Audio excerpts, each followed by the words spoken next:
folks. I changed my setup a little bit. Not that I'm bragging, right? But kind of makes me happy to share that with you. Basically, it's a little bit wider this way, and I moved the camera just ever so slightly, so hopefully you have a little bit of a better view. And the edge of the board is basically here, which if it's out of the frame, I'm going to eventually have to lower this. Let me see. Goes all the way down there. All right. Let's see if I can get it to stay just like that. Sorry to make you nauseous like that. Okay. It's going to drift back upward. I didn't want to have to do this, but I'm going to have to move my camera down ever so slightly. Let's see if I can get away with that. No, it doesn't really help, does it? Alright. That's a little too much. Okay. Bear with me, I'm sorry to make you go through this. What I really should do is have something propped up against the back of my computer here to make it stay ever so slightly better. Alright. I'll get the perfect angle eventually. Let's see. Here's my pens. How's that? That's okay, right? That's a full-size board.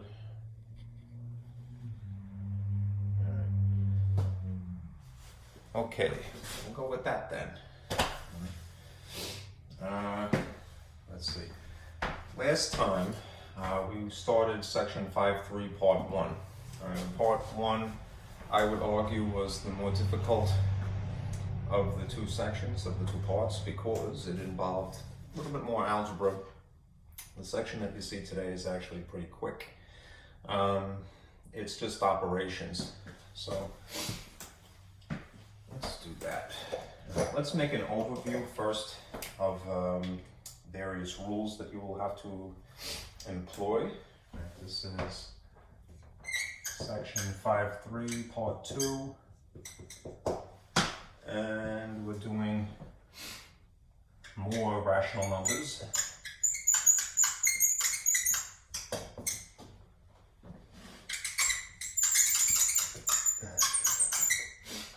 Basically, operations, which is adding, subtracting, multiplying, and dividing.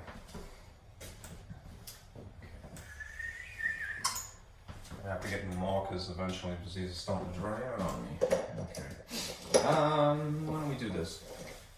If you're taking notes, maybe fold your paper in half and try to give you, this one is a dud completely. Adios. Okay. Can't tell if it's, Oh, it's cold in this hallway. Wear a sweater. I am, see?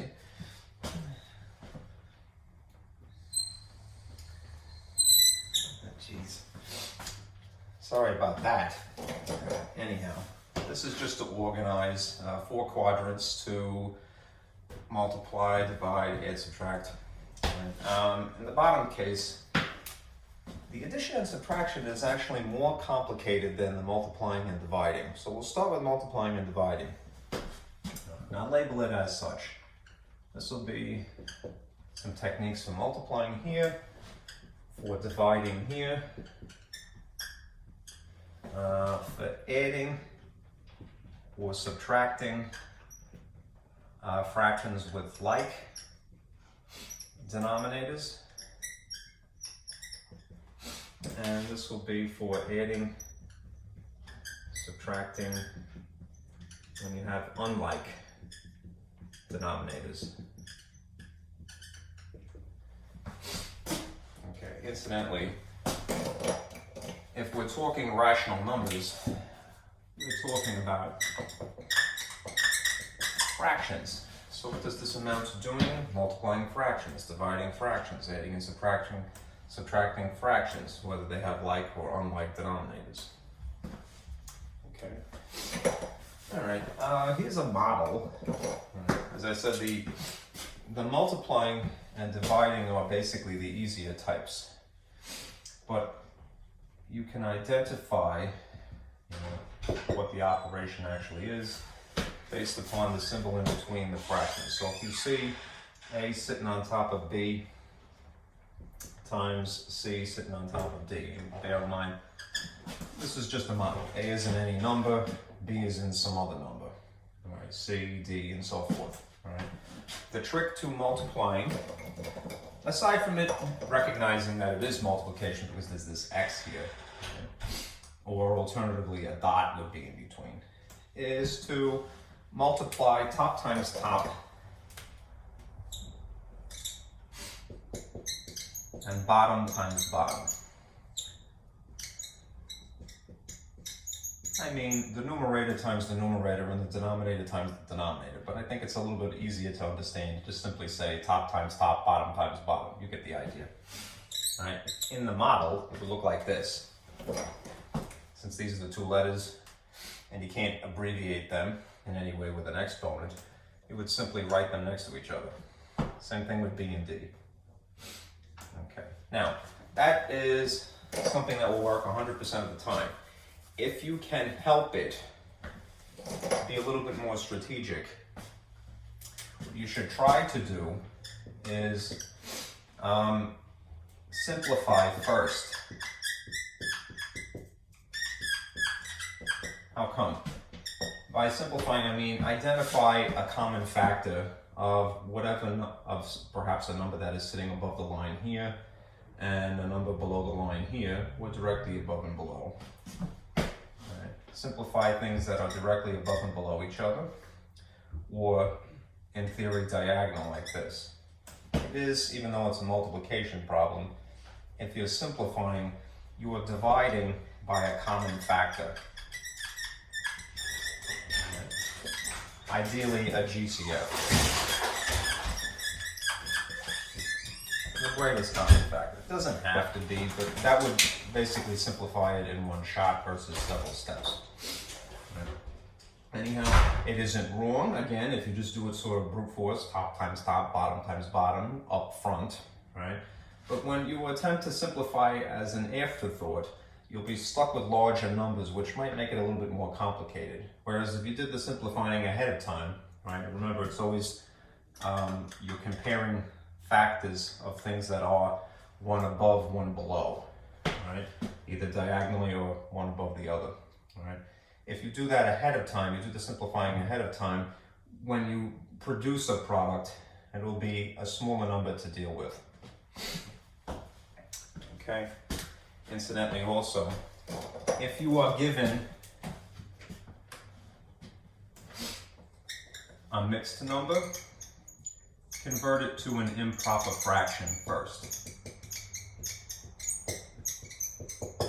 Because then it will conform a little bit more closely to this model. Just one thing on top, one thing on bottom. Who cares if it's improper, all right? That it has a larger top and a smaller bottom, all right? As long as it matches this basic shape, then this is the strategy.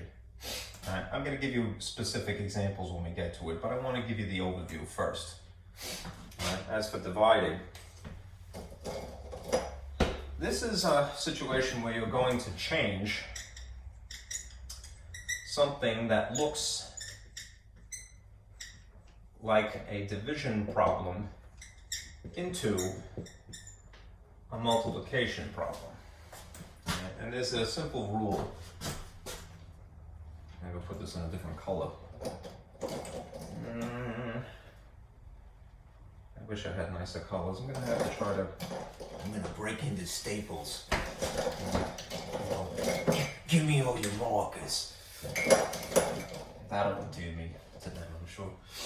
Here is the rule to keep focused, which is this. Keep, change, flip. Again, I'm sorry for the squeak. It's like I'm choking a little.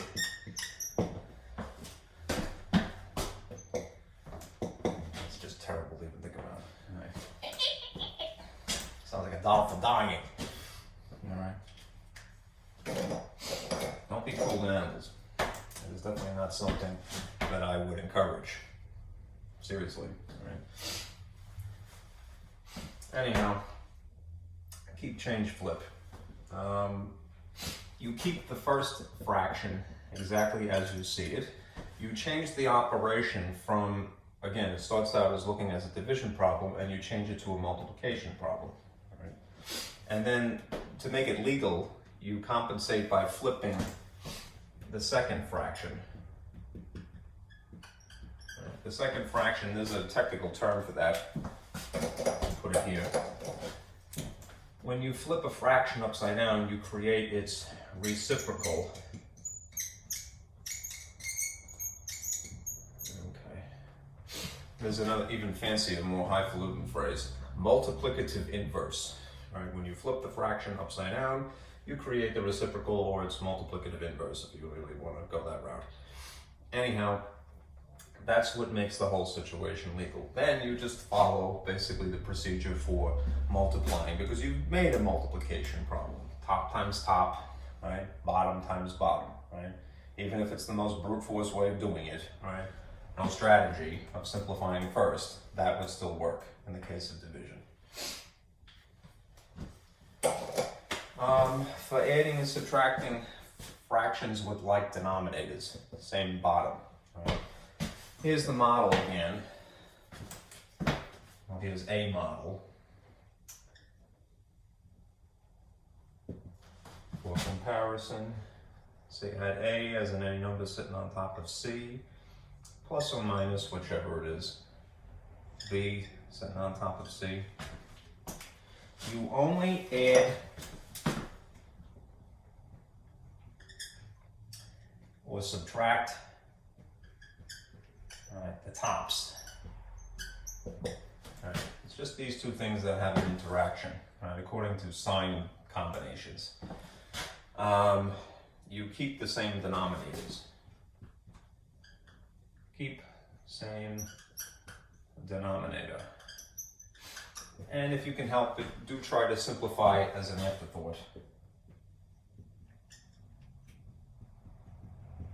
Last, if it is possible. Sometimes it's not.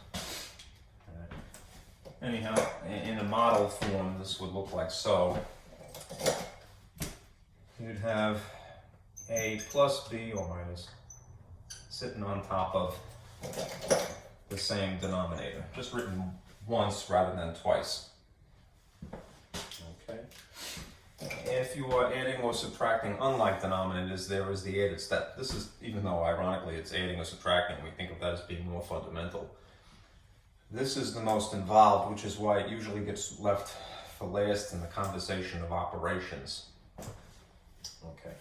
Here again is a model for comparison's sake. If you have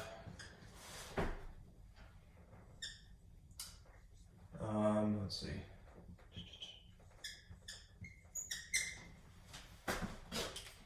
A distinct fraction, distinct in every way, the top and the bottom, is different from the bottom here. You have to sort of, for lack of a better expression, upgrade. I'm going to put this in black. You have to upgrade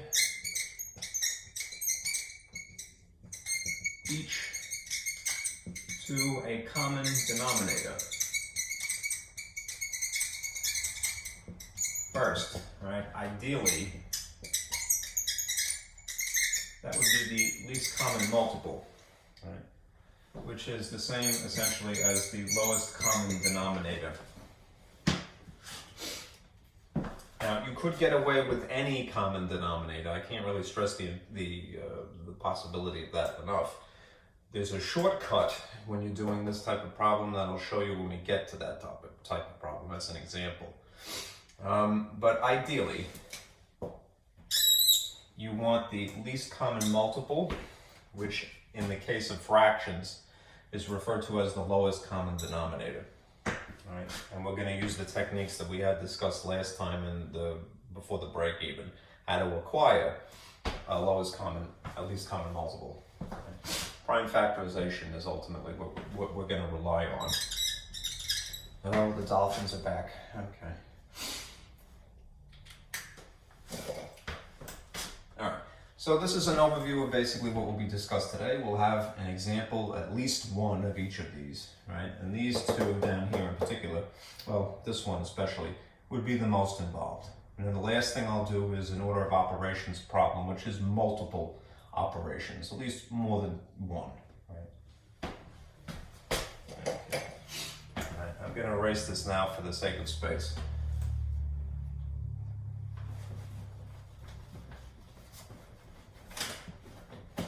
The only downside to my setup today is that I am still working with the same piece of plywood that I had a couple of days ago.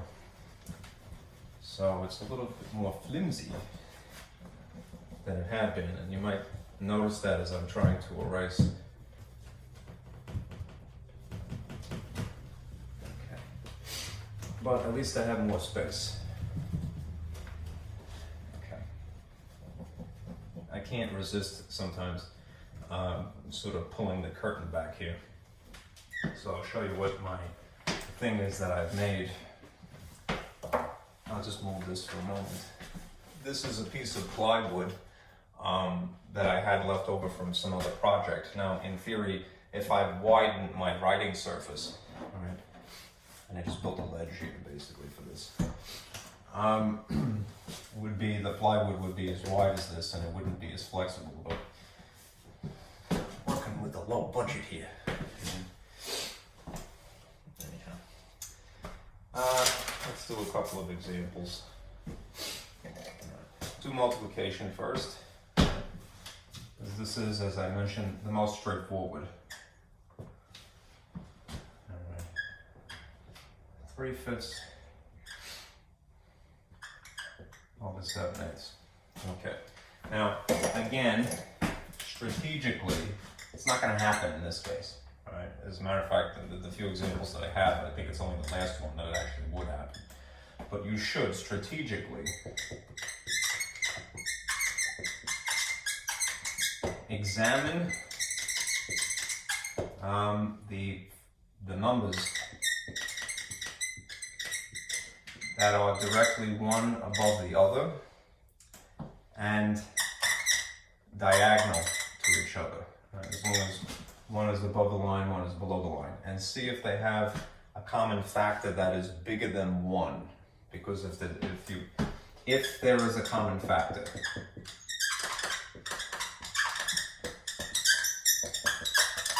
right, greater than 1,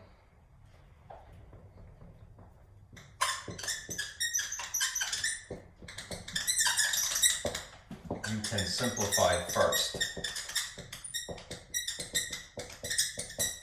And basically, although it is a multiplication problem, when you're simplifying, you're dividing by a GCF. If you examine the factors of 7, it's just 1 and 7. The factors of 3, it's just 1 and 3. The factors of 5, it's 1 and 5. And the factors of 8, it's the only one that has quite a few. It'd be 1, 2, 4, and 8, right? The GCF in all cases is no bigger than 1, right? And it may seem futile to go, well, I can't use anything. But unless you actually look, right, you may be, giving yourself more work in the long run. So it's always good to check. Anyhow, this is just going to be more or less brute force. Top times top, bottom times bottom. 7 times 3 is 21. 5 times 8 is 40. And if you examine the end result here, and you should check the end result as well, is it possible to simplify this? Right? Remember, it is simplified officially, right, when the GCF equals 1. So you would really have to compile the factors of 21 and the factors of 40, which may seem tedious, but just to prove a point, I'll do it. right? I'll put it up here, a little thought cloud, right? The fact is that make 21 are 1 and 21 and 3 and 7, right?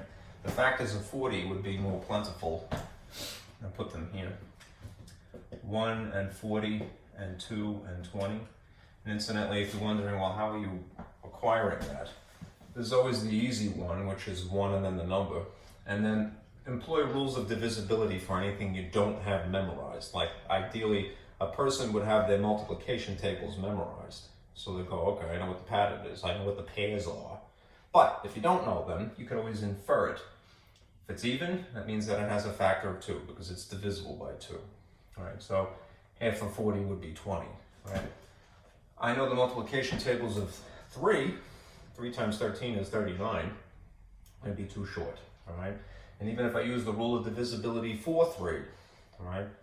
4 plus 0, the sum of the digits, would not be divisible by 3, so you can't use 3. If both 2 and 3 don't work, then you can't use 6, all right? If it, then there's multiplication tables of 4, right? 4 times 10, all right? And multiplication tables of 5 and 8.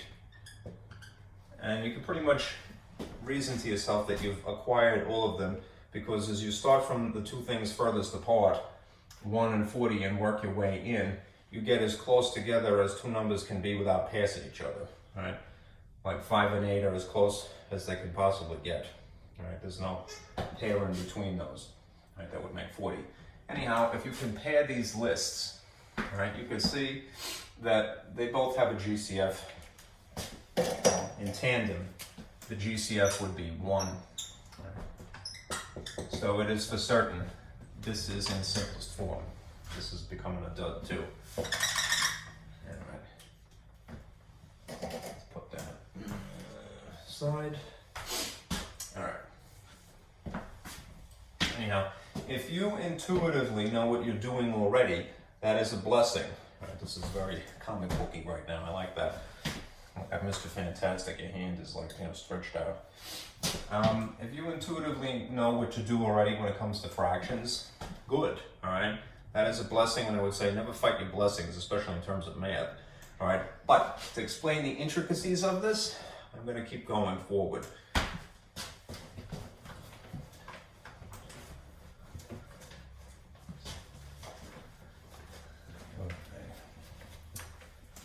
Here is another multiplication problem, a little bit faster.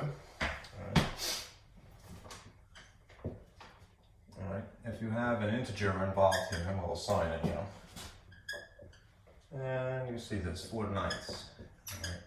Again, you should try to examine what you have to work with to be, the parts to begin with.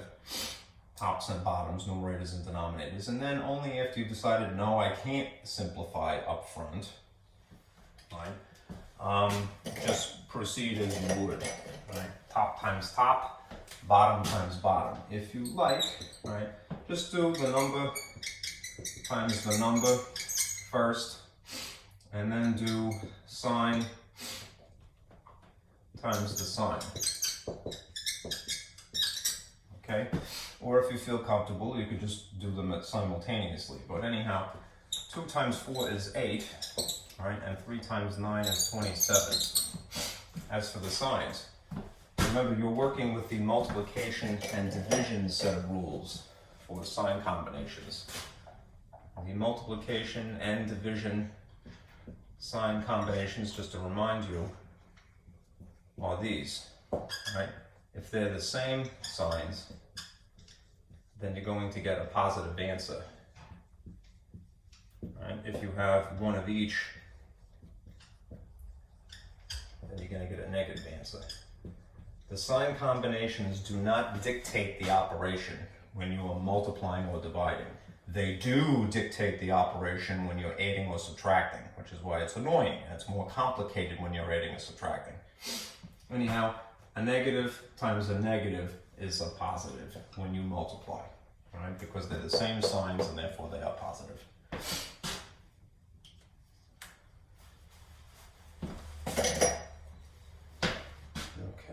I do have some space here. I'll just erase. Ooh. jumping ship on me here. Okay. Sorry.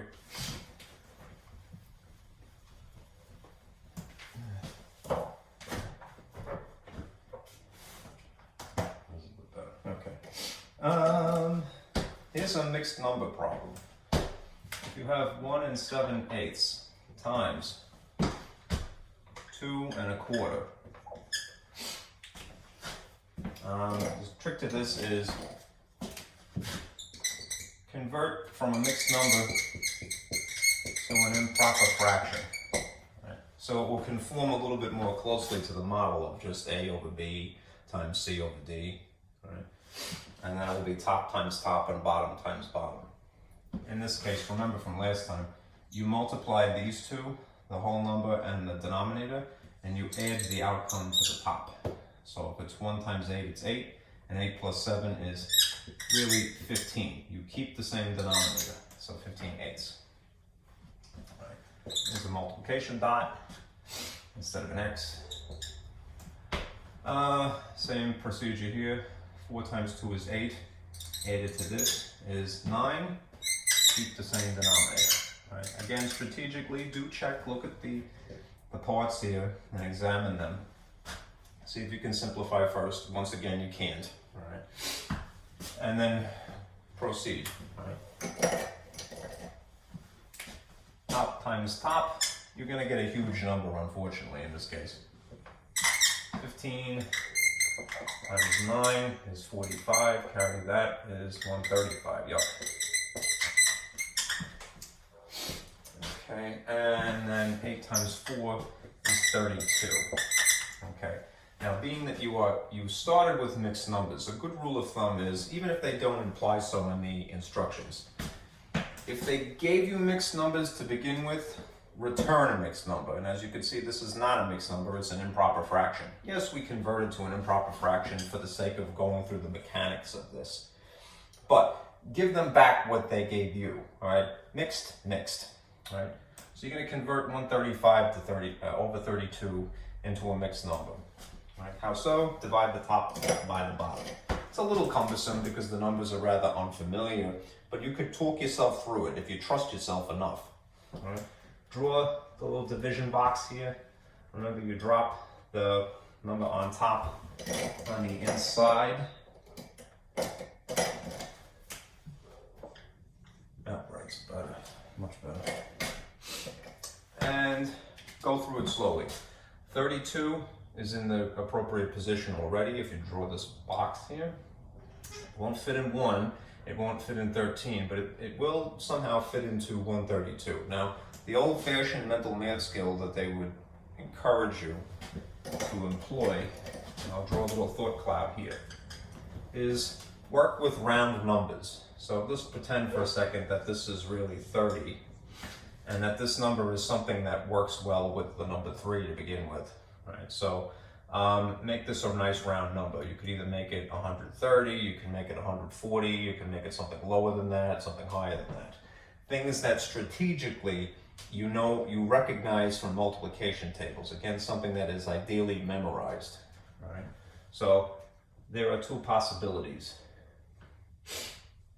of numbers that work well with 3.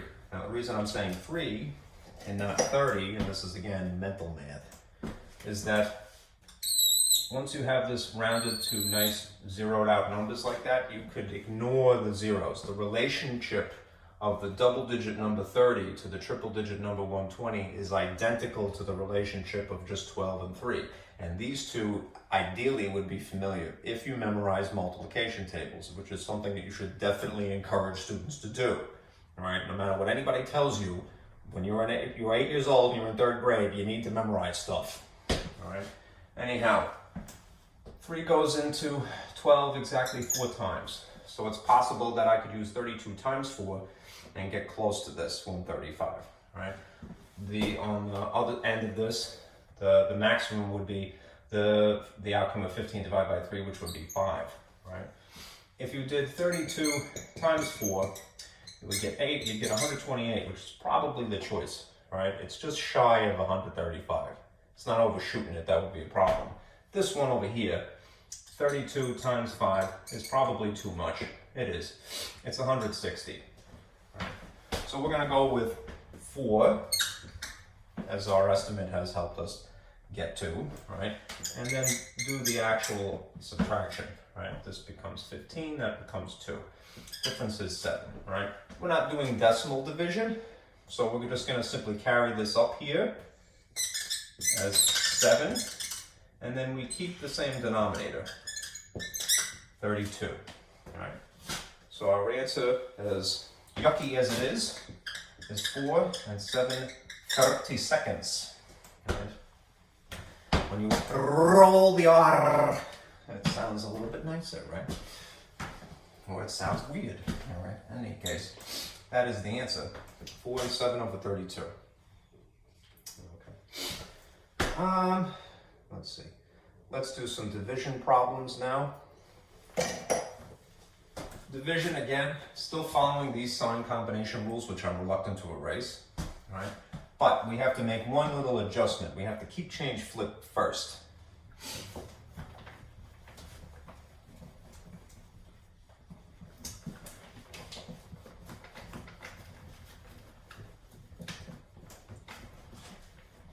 Okay.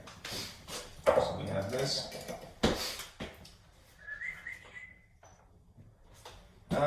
Let's see. If you had 3/8 divided by 5 over 7. Okay. And the standard operating procedure for division of fraction problems, remember fractions are rational expressions, is to keep the first one, change the operation, and then flip to the reciprocal, the second one. It's always the second, never the first that gets flipped. So you have, realistically, this problem instead. See if this is visible. 3/8, that's not bad, right? Multiplied by this flipped upside down is 7 over 5. All right, now a couple of things just to remind you. Again, it's not going to happen in this case. There is no simplifying that you can get away with up front, right? But you should check, right? Only attempt to simplify, and that is again two things that are either directly above and below each other or diagonally after keep, change, flip. Don't do it ahead of time because you'll unfortunately get the wrong answer. Okay, so anyhow, in examining the factors of 3, of 8, of 7, and 5, their GCF again would be 1, so there isn't anything that you could do with them up front. So back to brute force. Top times top, bottom times bottom. This would be 21, and this would be 40.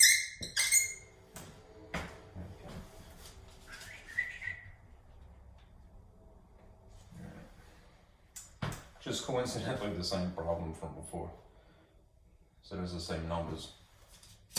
Well.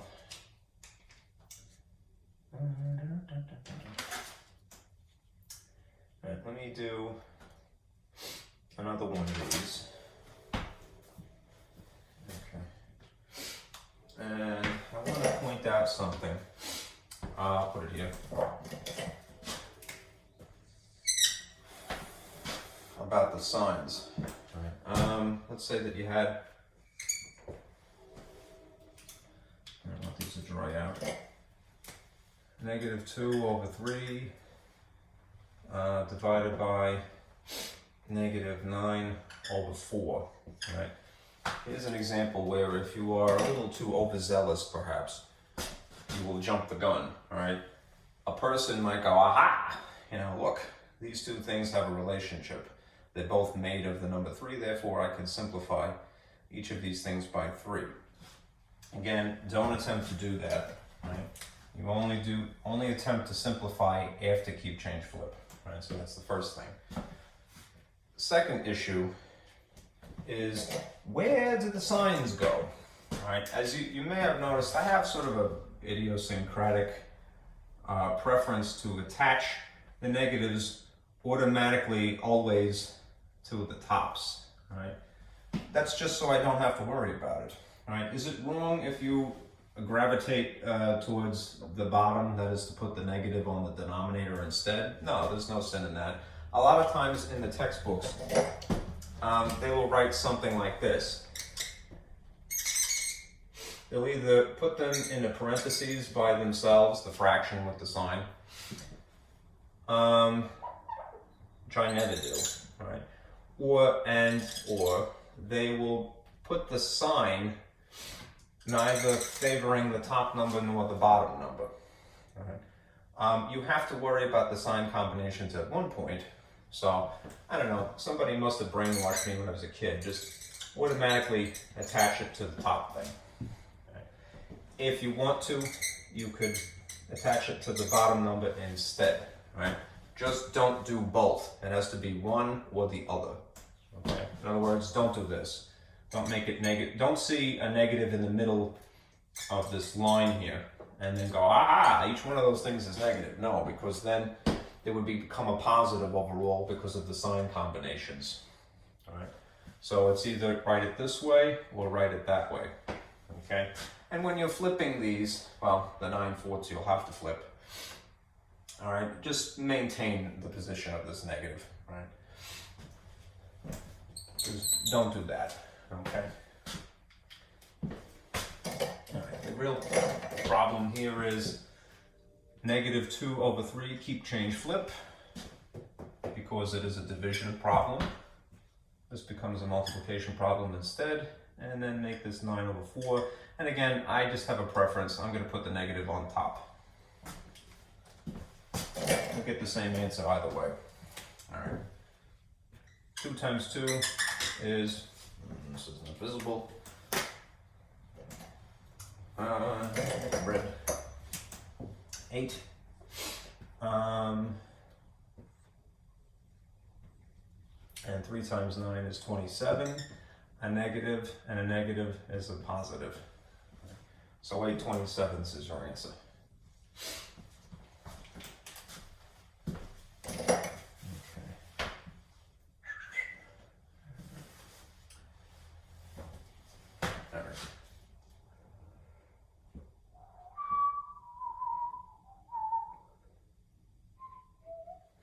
All right. Let's do an addition subtraction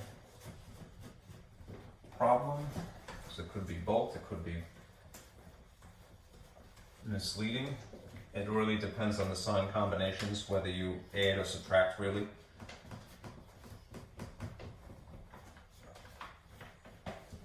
If you have, this is a problem, the easier type.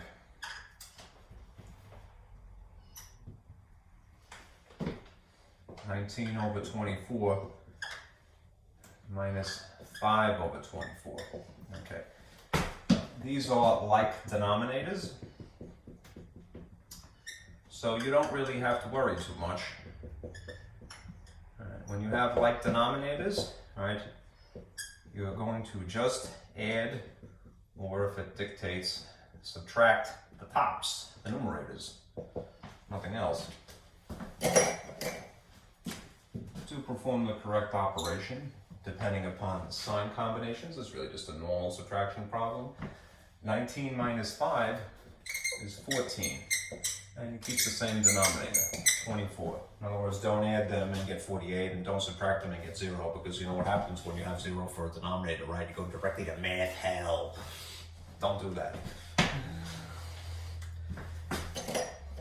Anyhow, in this case, finally we have a problem that as at the end, we will be obligated to simplify.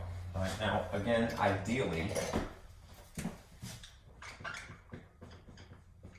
you want to divide by the GCF. That is the purpose of the greatest common factor. Remember, it is to simplify your fraction one step rather than multiple steps. Right? Finding the GCF can be a bit arduous in and of itself. You may have to find prime factorizations in order to accomplish that. Or if you feel that that is more work than is necessary, tinker with it. Do use the rules of divisibility. Right? They're both even, so you could definitely divide by 2. Just so happens that that actually is the GCF in this case. Right. Be consistent. Whatever you do to the bottom, do to the top. You can get away with murder in math as long as you're consistent. 14 divided by 2 is 7. 24 divided by 2 is 12. All right? And you again know that something is officially finished. It is completely simplified and reduced fraction when the GCF is 1. If you examine the factors of 7, you'd have 1 and 7. If you examine the factors of 12, you'd have 1 and 12, 2 and 6, and 3 and 4. And you'd see again, GCF is 1. So this is the answer simplified.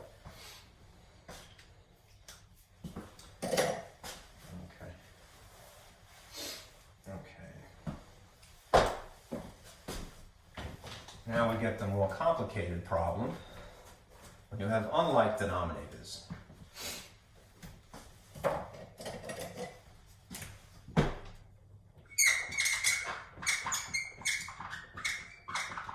This is more steps. When you have unlike denominators, remember,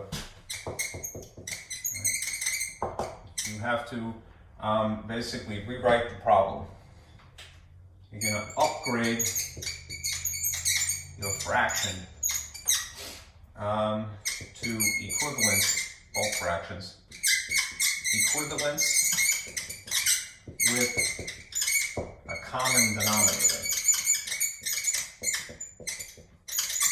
That is true whether you employ a shortcut or not. You must have a common denominator. They must have the same number on the bottom. All right? Ideally,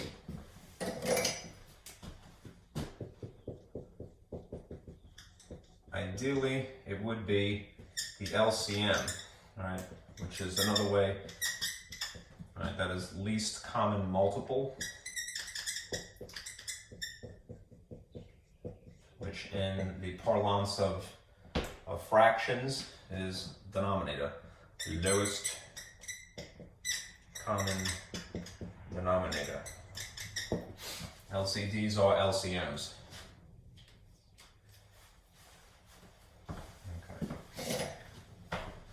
Let me erase this. As you can see, the ideal situation is to use the LCM because it's a smaller number, right?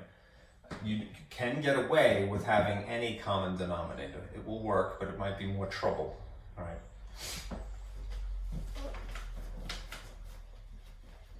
Might just make things a little less convenient, but you'll still get the same answer. Okay.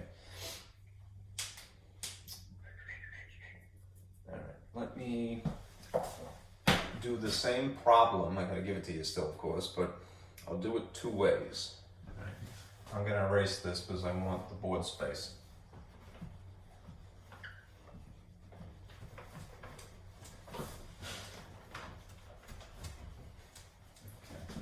Okay. There's basically 2 methods. For adding and subtracting unlike fractions, fractions with unlike denominators. Ledge again. Okay. There are 2 methods. There's more or less the traditional way of doing it. And then there is a shortcut.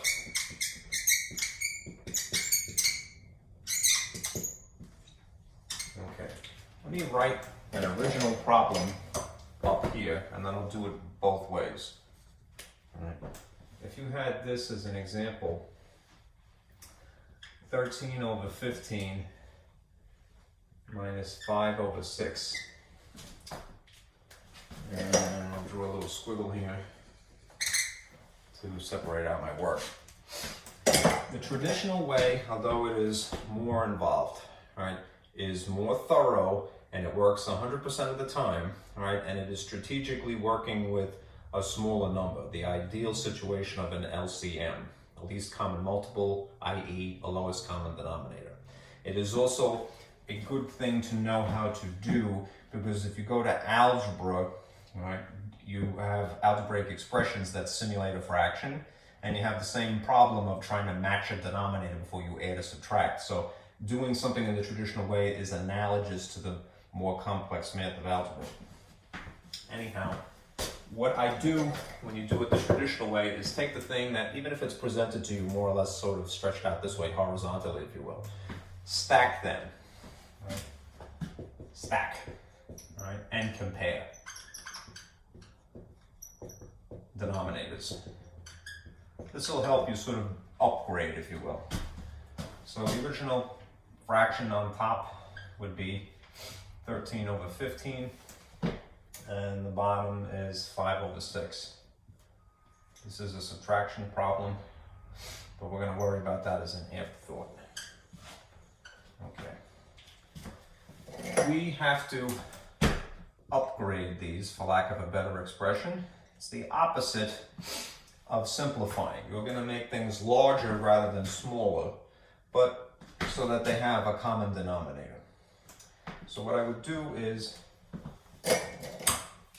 sort of write a fraction bar adjacent to these, and we'll figure out what the common denominator is. Again, it is ideally the LCM of 15 and 6. Just for the sake of space, I'll do the work of finding the LCM over here. All right, but I'm going to have to erase it eventually because I need this space for the shortcut. Right. You remember when we're looking for LCMs that you could use factor trees to get the prime factorizations. All right, or you could brute force list multiples of 15. It would be counting by 15s and counting by 6s and see where the first match is. But that isn't always going to work out in your favor. It may be a while before you get to the actual first match, right? Because multiples are infinite, right? The difference with between multiples and factors is that factors at least are finite, you know, so you will get to the answer pretty quickly. Multiples could take some time. So I'm going to go with the prime factorization method to calculate the LCM here. Right. Split this into prime numbers. It would be 5 times 3, and this would be 3 times 2. And you are going to strategically choose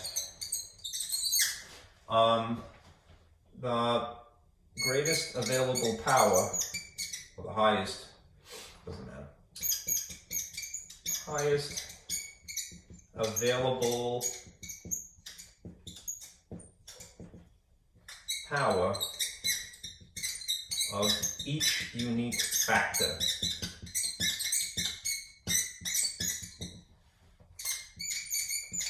In this case, I'll just call it a base because it is that. This is 5 to the first, 3 to the first, 3 to the first, 2 to the first, right? It's really only when you have the same base show up more than once that has a distinctly different exponent that you would really go, oh good, I have a choice really. You want the highest available power of each unique base. So we have nothing to compare 5 to. We're definitely going to use 5 as part of our denominator. Okay. Times, the 3's are identical, so just use one or the other. I'll go with that one. It's really just 3. And then the 2 is the only of its kind as well. No basis for comparison here. Anyhow, you would multiply these together. 5 times 3 is 15, and 15 times 2 is 30. That is the LCM of 15 and 6. Again, you could alternatively count by 6s, 6, 12, 18, 24, 30, 36, all right, and 42 and 48, so forth. And then count by 15s if you happen to know them, right? Or you want to figure them out, 15, 30, 45, 60, 75, you know, like in measurements of time, and look for the match. You'll get the same answer. But anyhow, this is still a method that is a little bit easier in the long run if you get comfortable with it. We have identified at this point the LCM as being 30. So that is what we're going to upgrade these fractions in blue to, all right? A fraction that has a denominator of 30 here, a second fraction that has a denominator of 30 here. And then we'll talk ourselves in the process. Remember, consistency is what makes things legal. If we change the denominator of this particular fraction, that's fine. But we have to be consistent. ask yourself, what would it take to get 15 if you multiply to produce 30? It would be times what number? Well, it would be times 2. And as long as I consistently do the exact same thing to the top number, everything is fair and square. 13 times 2 would be 26. It's this fraction that you see here, 26 over 30, that I'm going to use to actually subtract, right? Or actually add if that was the problem instead.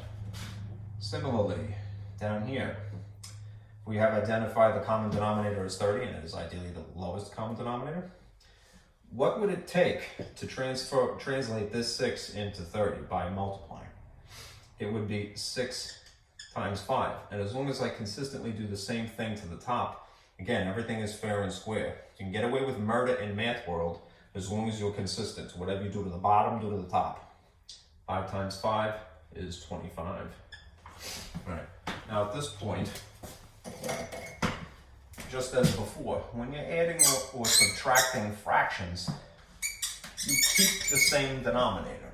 You're not going to add 30 to 30 and get 60, or subtract them even less likely and get 0.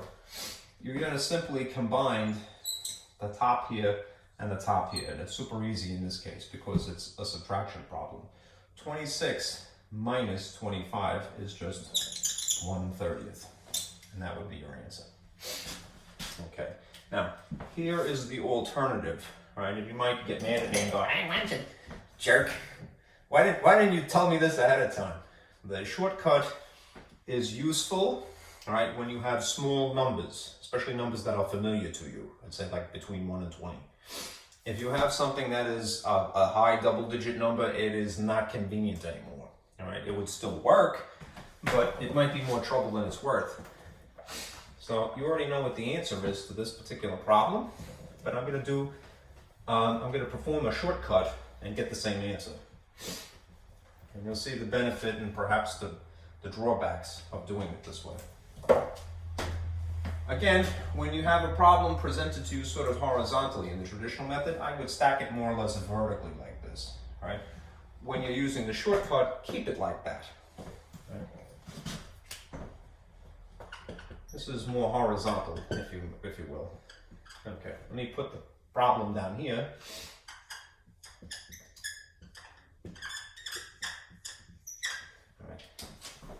All right, and just describe the shortcut. You are going to cross multiply, right, this way along the bottom to get a common denominator. Right? It's not going to be the lowest common denominator. You already know what it is. The lowest common denominator is going to be 30. Right? But if you multiply across the bottom like this, right, this will give you a common denominator for sure, something that would in theory work. Right? And we'll put it here. Simultaneously, right, you're going to multiply this way to get a new top on the right side of the symbol, and you're going to multiply diagonally this way to get a new top on this side of the symbol. Okay, so it's a lot of cross multiplying. Across the bottom only, directly across the bottom to get the common denominator. Diagonally this way to get the number that would sit here. And then diagonally this way to get the number that would sit here. And jumping ship. Okay. So let's figure it out. I'll erase this for the sake of space. All right. You know what the answer is? 1/30. I'll preserve that.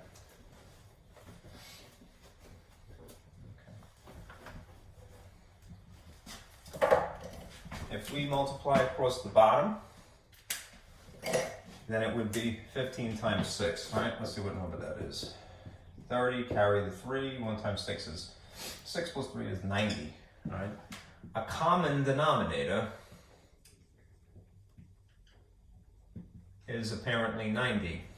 If you counted by 15s, indeed, eventually you get to 90, right? It would be 15, 30, 45, 60, 75, 90.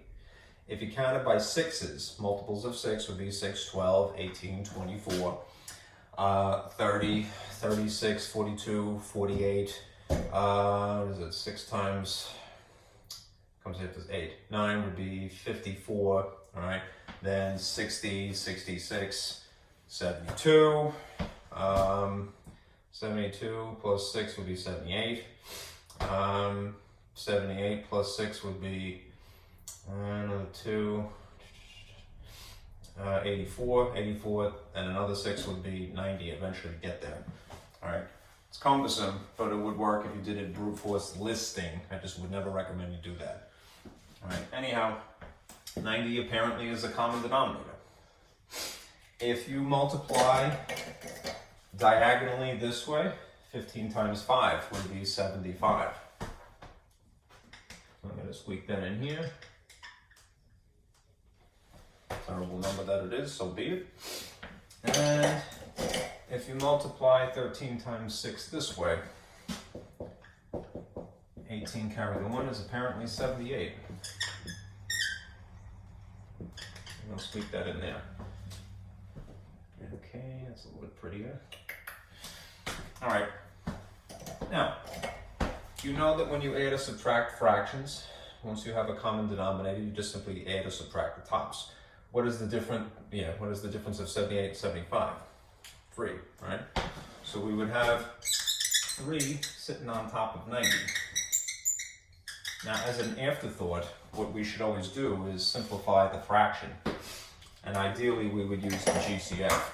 It would take some time figuring out the GCF, but in this case, thankfully, the number we have here to compare is pretty easy. Factors of 1 and 3 are the factors of 3 are 1 in itself, 1 and 3. If you calculated all the factors of 90, it would definitely have a 3 in it. So this is divisible by 3, and we're being consistent. Whatever you do to the bottom and the top, be consistent. 3 divided by itself is 1. 90 divided by 3 is 30. You will get the same answer. All right. Again, the shortcut will work, right? But it is sometimes more trouble than it's worth, you know? So use that sparingly. Here's another one. I'll do it much quicker.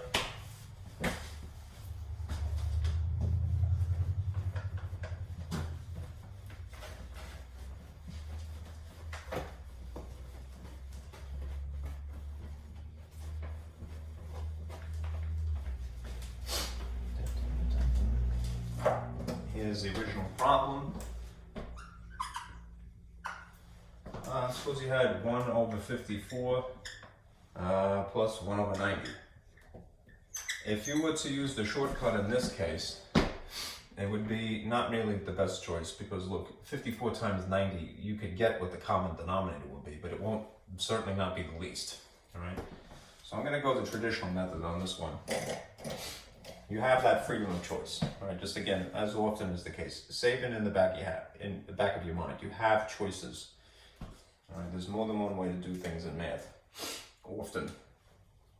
All right, so I'm going to go with the traditional method here, which means I'm going to stack these. Right? 1 over 54 and 1 over 90, and these have to be upgraded to a common denominator. Ideally, we want the LCM, which is the same as calling it an LCD. Same difference.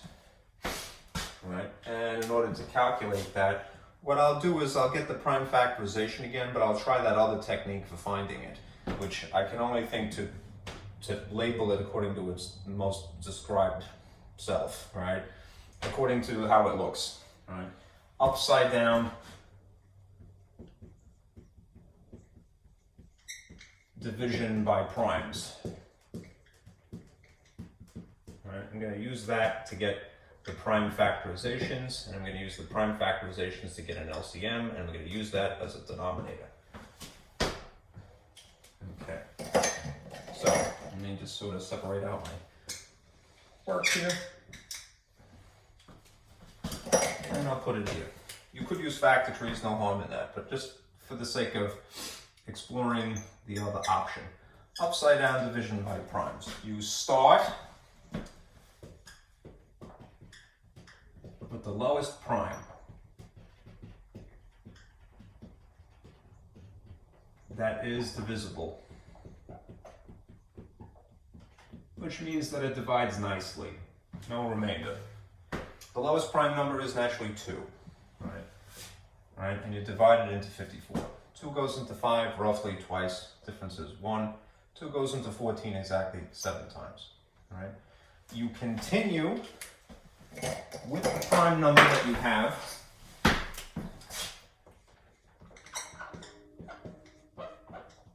until it no longer works.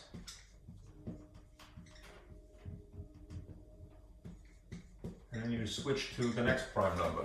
For example, I would continue to use 2 at this point, but I can't because this is no longer even. So the next prime number happens to be 3, all right? Is 27 divisible by 3? It most certainly is.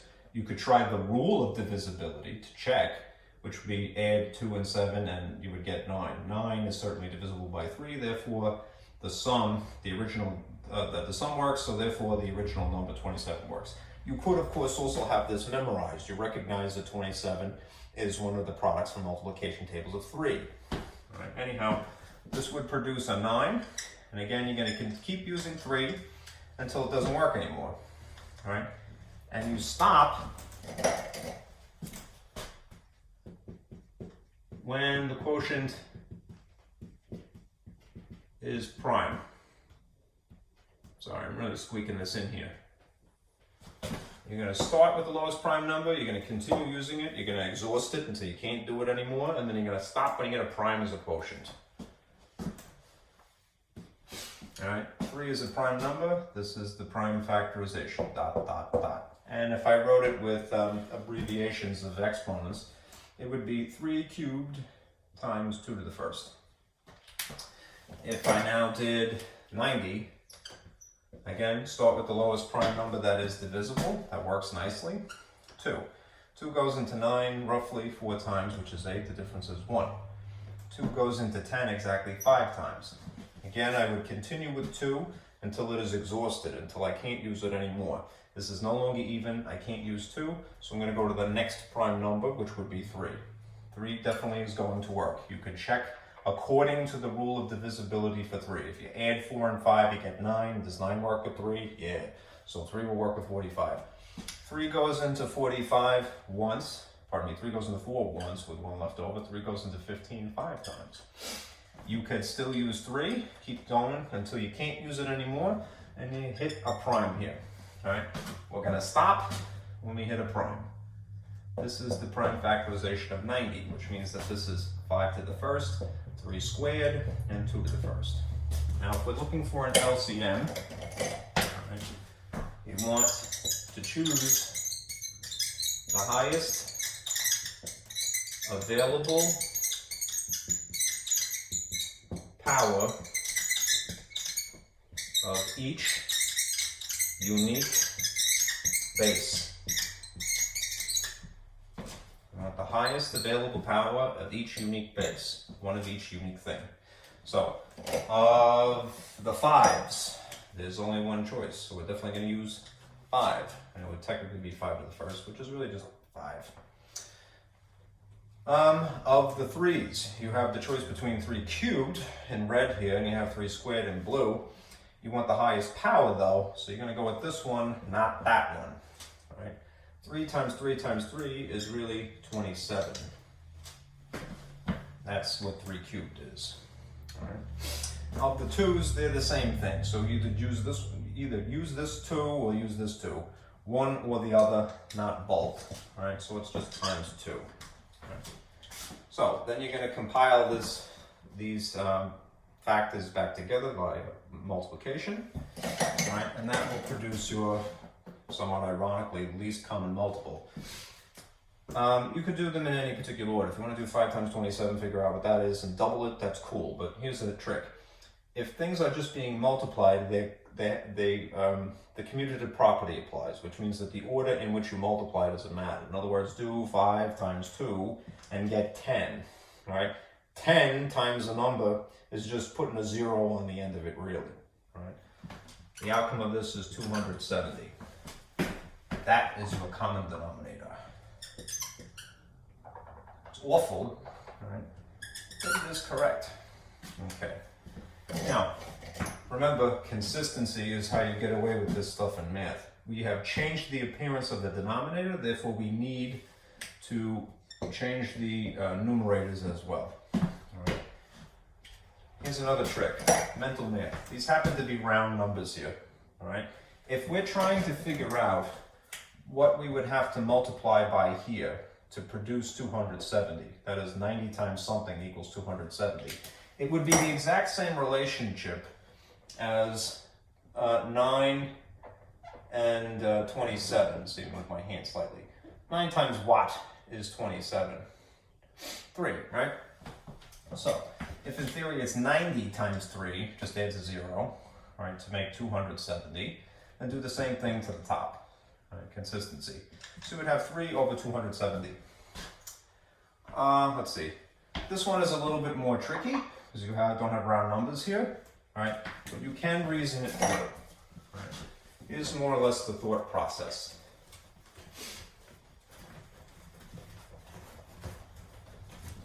Right. If you are basically dividing this by this to figure out what the factor here would be that produces this quotient is the factor. Then make the problem easier in your mind, right? Make this a round number, make this 50. And you could make this, keep it as 270 if you want, or strategically, if you have memorized your multiplication tables, rewrite the problem with the numbers that work with 5. Like 250 is not 270, it would be really bad rounding, but we're trying to estimate here, right? There's only 2 possibilities, right, of numbers that work nicely with 5, right? 5 into 25 or 5 into 30. Nice round numbers. Remember, you can always cross out the zeros. They have the same relationship. 5 goes into 25 exactly 5 times. 5 goes into 30 exactly 6 times. So perhaps it's 54 times 5 that will give me 270. We'll check, and if not that, then we'll try these two. 54 times 5 would be 20, carry the 2 would be 270. That's the one. It would be apparently 54 times 5 that gives you 270. And again, for the sake of consistency, whatever you've done to the bottom, do to the top. 1 times 5 would be this. Now, this was an addition problem. And once we have matching denominators and we've adjusted the tops as well, we're just going to add these, right, which means that it's really 5 plus 3, which makes this 8 over 270. Right? That is the correct answer, but it's not simplified. So now, again, it's an afterthought. All right, we're going to divide by, ideally, the GCF, or you could use rules of divisibility. All right, start with the smaller number. If you're looking for the GCF, the factors of 8 are 1 and 8 and 2 and 4. All right, it turns out that it's just going to be 2 as the GCF. So even if you went with the rule of divisibility for 2, that these are both even, you would get to the correct answer. All right, just check it as an afterthought. 8 divided by 2 is 4. 2 goes into itself once. 2 goes into 7 roughly 3 times with a difference of 1, because it's 7 minus 6. And 2 goes into 10, 5. All right. If you examine the end result here, the factors of 4 are 1, 2, and 4. All right. 4, the rule for divisibility of 4 is that if the last 2 digits are divisible by 4, then the whole thing would be. All right, 35 is not going to work with 4. All right, 2 isn't going to work because it's not even. All right, the GCF would be 1. This is done. 4 over 135. Okay. Here's the last problem. An order of operations problem.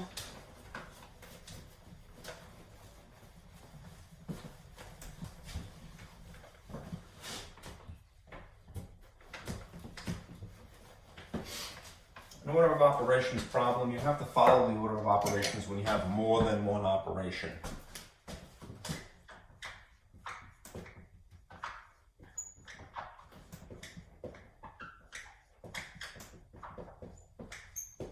Pemdas, please excuse my dear Aunt Sally, whichever version of the mnemonic device you like. If you have this as an example,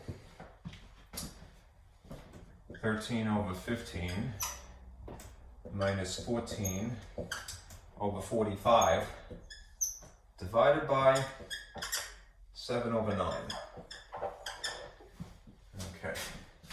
Now, according to Pemdas, which would say, okay, do things in parentheses first. Let me put this over here. Please excuse my dear Aunt Sally. You do things this first, you do this last. Okay. Things that are in parentheses you do first. Things that are raised to an exponent you do second, or radicals in theory. Square root. All right. Multiplication and division are on the same tier. They're equally important. You do whichever is on the far left in your problem. And Aunt Sally is addition and subtraction.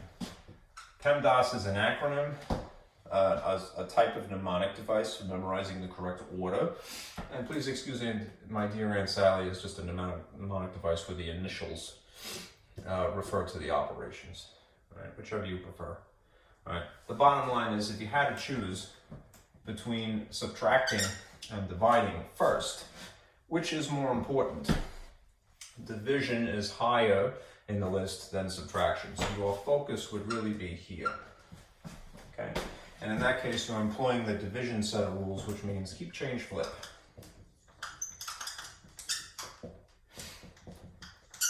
And you have really, don't worry about the sign because you really don't need to at this point. 14 over 45 times the reciprocal of 7/9 is this flipped upside down. 9 over 7. Finally, I could show you what I wanted to before, which is that you can strategically simplify these numbers before you do the brute force multiplication across the top and the brute force multiplication across the bottom. All right, it's not wrong if you do 14 times 9 and 45 times 7 and then straighten it out after the fact, but it would be cumbersome. So let's be strategic. This is a multiplication problem. I am going to strategically simplify first. I know that there's a relationship because I have my multiplication tables memorized. There is a relationship between 9 and 45. They're both made of the factor 9, ideally. It might sound a little silly to say 9 is made of itself. It is, all right? If you think about it in terms of a factor, all right? Anyhow, you can simplify. When you're simplifying, you're really dividing by the factor in common. It doesn't have to be the greatest common factor. That would be the ideal situation. And ideally, in this case, it would be 9. All right, you could use 3 as well. That would work. Anyhow, I'm going to reduce this. As long as they are one thing below the line and one thing above the line, even if it's diagonal versus directly one underneath the other, you can get away with doing this. 9 divided by itself is 1. 45 divided by 9 is 5. I know this is now a multiplication problem, and you might get annoyed. You go like, geez, you just told me I gotta do multiplication instead. Now you're doing division. Because I'm simplifying strategically. All right. Anyhow, simultaneously, there is a relationship between these two numbers, one above and one below. And I know that only for the fact that I have my multiplication tables memorized, which is why I encourage people, especially if they go into the profession of teaching, encourage the children to memorize fundamental facts. All right, it makes doing this stuff a lot easier. You need some frame of reference. All right, fundamental facts are very important. Anyhow, 14 and 7 are both made of 7. So you could simplify by divide by the common factor. 7 divided by itself is 1 also, and 14 divided by 7 is 2. That means that the problem is really this. It's this hanger-on here, still, 13 minus 15, still being subtracted, but the end result, as a result of this work, would be 1 times 2, so 2 above the line, and 1 times 5, so 5 below the line. Okay, and now we have to incorporate the addition/subtraction set of rules, because you know that they don't have a common denominator. Imagine how awful it would be to have to find a common denominator of whatever 45 and 7 would be. It'd be awful. Anyhow, we're going to basically upgrade just this one strategically. I'm going to write it here for the sake of space. How come? Because I know from experience that this 5 and this 15 have a common multiple. Because again, I have my multiplication tables memorized. So I know that there's a relationship between these two things because I've seen them before. All right? If you count, in this case it would be a perfect example of, don't go into prime factorization, simply count by 5s, all right? And you'll see a match almost immediately. There we go, that's better. It was broken for a minute there. All right. Anyhow, 5 times 1 is 5, first multiple. 5 times 2 is 10, 5 times 3 is 15. So I could upgrade this 5 into so many 15s. You would reason it through, you would talk yourself through the process, you'd say, what is it times 5 that would accomplish that? 3. And if I'm doing this to change the bottom, I must do the same thing to the top here. Which means that this is really 6 over 15. And therefore the problem is really this then. It's really 13 minus 6 sitting on top of 15 in its most concise form. Do the actual subtraction. 13 minus 6 is 7/15. And there's your answer. Okay. That is the end basically of section 5.3. All right. And I'm doing pretty good because we're at the hour 17-minute mark, so almost normal amount of time. Okay. Anyhow, for homework, just naturally do the next part in my lab. Mark is terrible. Stop squeaking. Do section 5.3 part 2 in my lab, right, which is of course through Canvas. All right. Alright, don't go to the website, that is the Pearson website. It's just opening up a can of worms. Please don't do that. Okay? Anyway, thank you folks. Continue to be careful. Alright, be safe out there. All right. See you next week.